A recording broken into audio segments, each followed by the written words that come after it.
ദൈവനാമം മഹത്വപ്പെടുമാറാകട്ടെ.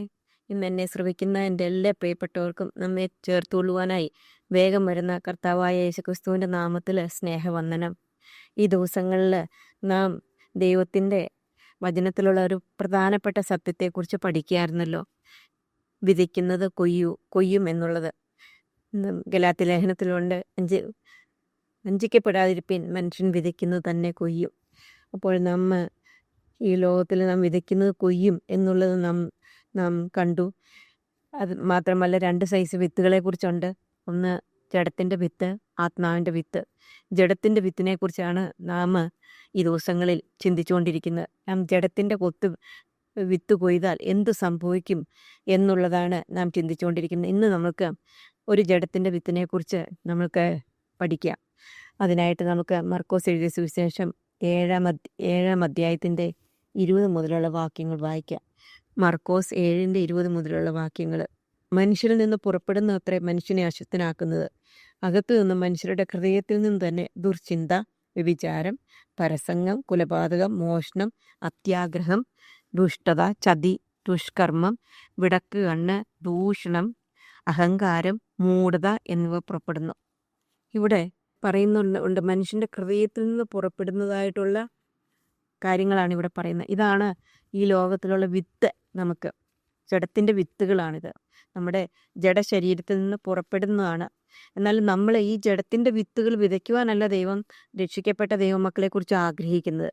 എന്നാൽ ജഡത്തിൻ്റെ വിത്ത് ഇതൊക്കെയാണ് എന്ന് നമുക്ക് മനസ്സിലാക്കുവാനായിട്ട് സാധിക്കും. ഇവിടെ ഇന്ന് അഹങ്കാരം, ജഡത്തിൻ്റെ വിത്തായ അഹങ്കാരം നാം വിതച്ചാൽ എന്ത് സംഭവിക്കും എന്നുള്ളത് നമ്മൾക്ക് ഒന്ന് ചിന്തിക്കാം.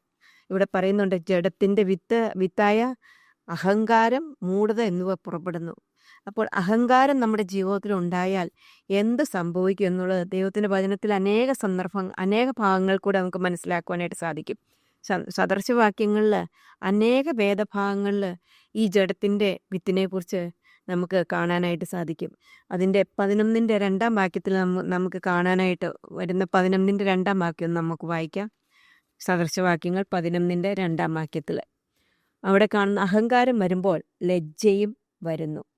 അഹങ്കാരം വരുമ്പോൾ ലജ്ജയും വരുന്നതെന്ന് നമുക്ക് കാണാനായിട്ട് സാധിക്കും. അതുപോലെ തന്നെ 15-ന്റെ 25-ാം വാക്യത്തിൽ നാം കാണുന്നത്, അഹങ്കാരിയുടെ വീട് യഹോവ പൊളിച്ചു കളയുന്നു. അപ്പോൾ അഹങ്കാരമുള്ളവർക്ക് ലജ്ജ വരും. മാത്രമല്ല, അവരുടെ വീട് വേറെ ആരുമല്ല പൊളിച്ചു കളയുന്നത്, യഹോവ തന്നെ അവരുടെ വീട് പൊളിച്ചു കളയുമെന്നുള്ളത് വചനത്തിൽ കാണാനായിട്ട് സാധിക്കും. അതുപോലെ 18-ന്റെ 12-ാം വാക്യത്തിൽ നാം കാണുന്നത്, 18-ാം അധ്യായത്തിൻ്റെ 12-ാം വാക്യത്തിൽ നാം കാണുന്നത്, നാശത്തിന് മുമ്പേ മനുഷ്യൻ്റെ ഹൃദയം നിഗളിക്കുന്നു. അപ്പോൾ നാശത്തിന് മുന്നോടിയാണ് മനുഷ്യൻ്റെ ഹൃദയം നിഗളിക്കുന്നതെന്ന് 16-ാം അധ്യായത്തിൻ്റെ 18-ാം വാക്യത്തിൽ നാം കാണുന്നത് നാശത്തിന് മുമ്പേ ഗർവം, വീഴ്ചയ്ക്ക് മുമ്പേ ഉന്നത ഭാവം. ഇങ്ങനെ ദൈവത്തിൻ്റെ വചനത്തിൽ അനേക ഭാഗങ്ങളിൽ നിഗളം നമ്മുടെ ജീവിതത്തിലുണ്ടെങ്കിൽ എന്ത് സംഭവിക്കും എന്നുള്ളത് ദൈവത്തിൻ്റെ വചനത്തിൽ അനേക ഭാഗങ്ങൾ നമുക്ക് മനസ്സിലാക്കുവാനായിട്ട് സാധിക്കും. നമുക്ക് യാക്കോബ് എഴുതിയ ലേഖനം അതിൻ്റെ 4-ാം അധ്യായത്തിൻ്റെ 6-ാം വാക്യത്തിൽ നാം കാണുന്നു. 4-ാം അധ്യായത്തിൻ്റെ 6-ാം വാക്യത്തിൽ നാം കാണുന്നത്, ദൈവം നിഗളികളോട് എതിർത്ത് നിൽക്കുന്നു, താഴ്മയുള്ളവർക്കോ കൃപ നൽകുകയും ചെയ്യുന്നു എന്ന് പറഞ്ഞിരിക്കുന്നു. അപ്പോൾ നിഗളം അത് നമ്മുടെ ഹൃദയത്തിൽ നിന്ന് പുറപ്പെടുന്ന ഒരു വിത്താണ്. അത് വലിയ പാപമാണ് എന്നുള്ളത് നമുക്ക് ദൈവത്തിൻ്റെ അനേക ഭാഗങ്ങൾ വായിച്ചപ്പോൾ നമുക്ക് മനസ്സിലാക്കുവാനായിട്ട് സാധിച്ചു. ഈ വിത്ത് വിതച്ച ഒരു രാജാവിനെ കുറിച്ച് നമ്മൾക്കൊന്ന് ചിന്തിക്കാം. അത് മറ്റാരുമല്ല, ദാനിയേൽ പ്രവചനം 6-ാം അധ്യായത്തിൽ പറയുന്ന നെബൂഖദ്നേസർ രാജാവാണ്. നെബൂഖദ്നേസർ വളരെ നല്ലൊരു രാജാവാണ്. മാത്രമല്ല, അദ്ദേഹത്തിൻ്റെ ആധിപത്യം അനേക രാഷ്ട്രങ്ങളുടെ എംപററായിട്ട് ഉള്ള ഒരു വ്യക്തിയാണ്. എന്നാൽ അദ്ദേഹത്തിൻ്റെ ജീവിതത്തിലും വലുതായി രാജാവാണ്, അല്ലെങ്കിൽ എല്ലാം ഉണ്ട്, എന്നാലും നമ്മുടെ ജീവിതത്തിൽ അഹംഭാവം പാടില്ല എന്നുള്ളതിനും കൂടെ ഒരു ഉദാഹരണമാണ് നെബൂഖദ്നേസർ രാജാവിൻ്റെ ജീവിതം. ബാബേലിൽ അദ്ദേഹം രാജമന്ദിരത്തിൽ കൂടെ ഉലാവിക്കൊണ്ടിരുന്നപ്പോൾ അദ്ദേഹം വിചാരിച്ചു, ഇത് ഞാൻ എൻ്റെ ധനമഹാത്മ്യത്താൽ എൻ്റെ പ്രതാപ മഹത്വത്തിനായിട്ട് രാജധാനിയായി പണിത മഹദിയാം ബാബേൽ അല്ലയോ എന്ന് രാജാവ് പറഞ്ഞു.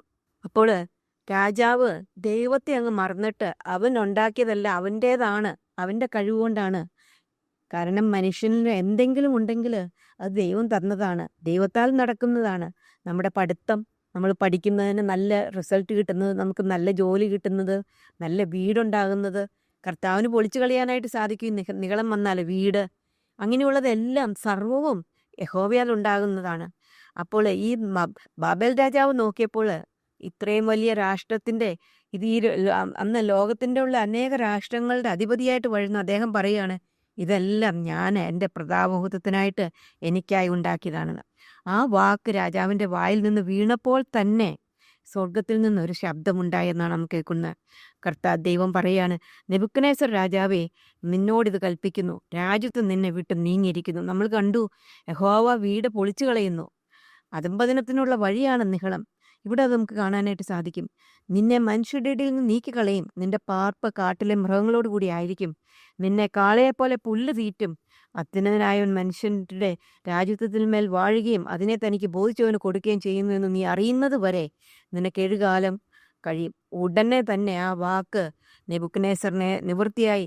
അവൻ മനുഷ്യരുടെ ഇടയിൽ നിന്ന് രാജാസനത്തിൽ നീക്കപ്പെട്ടു, മനുഷ്യരുടെ ഇടയിൽ നീക്കപ്പെട്ടു.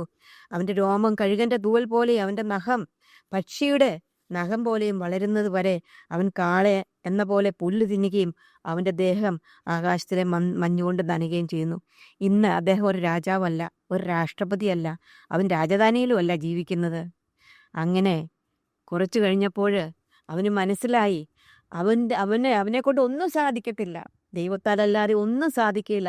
നികളം എന്തെങ്കിലും നമുക്ക് ചെയ്യാൻ സാധിക്കുന്നുണ്ടെങ്കിൽ, നാം ഒരു മെസ്സേജ് പറയുന്നുണ്ടെങ്കിൽ, നമുക്ക് പ്രാർത്ഥിക്കാൻ സാധിക്കുന്നുണ്ടെങ്കിൽ, നാം യോഗത്തിന് പോകാൻ ഒക്കുന്നുണ്ടെങ്കിൽ, ഇത് എന്ത് തന്നെയായാലും നമുക്ക് ദൈവത്തിനായി കൊടുപ്പാൻ സാധിക്കുന്നുണ്ടെങ്കിൽ, ദൈവത്തിനായി പ്രവർത്തിക്കുവാൻ സാധിക്കുന്നുണ്ടെങ്കിൽ, ഇതെല്ലാം സഹോദരിമാരെ നമ്മുടെ കഴിവ് കൊണ്ടല്ല, കർത്താവിൻ്റെ കൃപയാൽ മാത്രമാണ് എന്നുള്ളത് നാം ഓരോ ദിവസവും മനസ്സിലാക്കണം. അല്ലെങ്കിൽ നെബൂഖദ്നേസർ രാജാവിന് പറ്റിയതുപോലെ നമ്മളുടെ കയ്യിൽ നിന്നും എല്ലാം നഷ്ടപ്പെടുവാനായിട്ട് ഇടയായിട്ട് തീരും. അത് കഴിഞ്ഞിട്ട് നെബൂഖദ്നേസർ രാജാവിന് മനസ്സിലായി, എൻ്റെ കഴിവുകൊണ്ടല്ല, ദൈവത്തിൻ്റെ കൃപയാലാണ്. അപ്പോൾ അത് കഴിഞ്ഞതിന് ശേഷം നെബൂഖദ്നേസർ രാജാവ് എന്ത് ചെയ്തു? അവൻ സ്വർഗത്തിലേക്ക് കണ്ണുയർത്തി. അപ്പോൾ എൻ്റെ ബുദ്ധിയും എനിക്ക് മടങ്ങി വന്നു. രാജാവ് പറയുകയാണ്, എപ്പോൾ കർത്താവിലേക്ക് നോക്കിയോ അപ്പോൾ നമ്മുടെ ജീവിതത്തിൽ അങ്ങനെ നിഗളം വന്നിട്ടുണ്ടെങ്കിൽ ആ നിഗളം വിട്ടിട്ട് നമ്മുടെ കർത്താവിലേക്ക് മുമ്പാകെ താഴുവാനായിട്ട് ദൈവം നമ്മളെ സഹായിക്കട്ടെ. അത് കഴിഞ്ഞിട്ട് അടുത്ത സ്റ്റെപ്പ് അവൻ ചെയ്തു. ഞാൻ അത്യുന്നതനായവനെ വാഴ്ത്തി എന്നേക്കും ജീവിച്ചിരിക്കുന്നവനെ സ്മരിച്ച് ബഹുമാനിക്കുകയും ചെയ്തു. അവൻ്റെ ആധിപത്യം എന്നേക്കുമുള്ളത്, ആധിപത്യം അവൻ്റെ രാജ്യത്തും തലമുറയായിട്ടുള്ളതാണ്. അതെ, ദൈവത്തിന് മാത്രമേ സകലം സാധ്യമായുള്ളൂ എന്ന് നെബൂഖദ്നേസർ രാജാവിന് മനസ്സിലാക്കി. ആ നേരത്ത് തന്നെ അവൻ്റെ ബുദ്ധി മടങ്ങി വന്നു. മാത്രമല്ല, എൻ്റെ രാജ്യത്വത്തിൻ്റെ മഹത്വത്തിനായി എൻ്റെ മഹിമയും മുഖപ്രകാശവും മടങ്ങി വന്നു. എൻ്റെ മന്ത്രിമാരും മഹത്തുക്കളും എന്നെ അന്വേഷിച്ചു. ഞാൻ എൻ്റെ രാജ്യത്വത്തിൽ യഥാസ്ഥാനപ്പെട്ടു. ശ്രേഷ്ഠ മഹത്വം എനിക്ക് അധികമായി സിദ്ധിച്ചു. പണ്ടത്തിനേക്കാൾ ദൈവത്തെ അറിയുന്ന ഒരു വ്യക്തിയായിട്ട് അവൻ തീർന്നു എന്നുള്ളത് പിന്നെയുള്ള വാക്യത്തിൽ നിന്ന് മനസ്സിലാക്കുവാനായിട്ട് സാധിക്കും. നെബൂഖദ്നേസർ എന്ന ഞാൻ സ്വർഗസ്നായ രാജാവിനെ സ്തുതിച്ച് പുകഴ്ത്തി ബഹുമാനിക്കുന്നു. അവൻ്റെ പ്രവൃത്തികളൊക്കെ സത്യവും അവൻ്റെ വഴികൾ ന്യായവുമാകുന്നു. നിഗളിച്ച് നടക്കുന്നവരെ താഴ്ത്തുവാനും അവൻ പ്രാപ്തൻ തന്നെ. ഇതാരുടെ വായിൽ നിന്ന് വരുന്ന വാക്കുകളാണ്? നെബൂഖദ്നേസർ രാജാവിൻ്റെ, ബാബേൽ സംസ്ഥാനത്തിൻ്റെ അധിപതിയുടെ, സർവവും അവൻ്റെ കാൽ കീഴായ ഒരു വ്യക്തിയുടെ അവൻ പറയുകയാണ്, ദൈവത്താൽ മാത്രമേ സകലവും സാധിക്കത്തുള്ളൂ. അതെ, നെബൂഖദ്നേസർ രാജു നിഗളം വിതച്ചു. എന്തുണ്ടായി? അവൻ ഒരു കാളയെപ്പോലെ പുല്ല് തിന്നുന്നവൻ. അവൻ്റെ രാജ്യത്വം നഷ്ടപ്പെട്ടു, എല്ലാം നഷ്ടപ്പെട്ടു. നമ്മൾ പണ്ട് വായിച്ച വാക്യം പോലെ യഹോവ വീട് പൊളിച്ചു കളയുന്നു, അവൻ നശിപ്പിക്കുന്നു എന്നുള്ളവനാണ്. നിഗളം വന്നാൽ അത് അത്രയും വലിയ പാപമാണ്. പലപ്പോഴും നാം ചിന്തിക്കാറില്ല അത്. എന്നാൽ പ്രിയ സഹോദരിമാരെ, നമ്മുടെ ജീവിതത്തിൽ താഴ്മയുള്ളവരെ ദൈവം ഉയർത്തുന്നു എന്നുള്ളത് നമ്മൾ കണ്ടു. അങ്ങനെ കർത്താവിൻ്റെ മുമ്പാകെ താണിരിപ്പാൻ കർത്താവ് നമ്മളെ സഹായിക്കട്ടെ.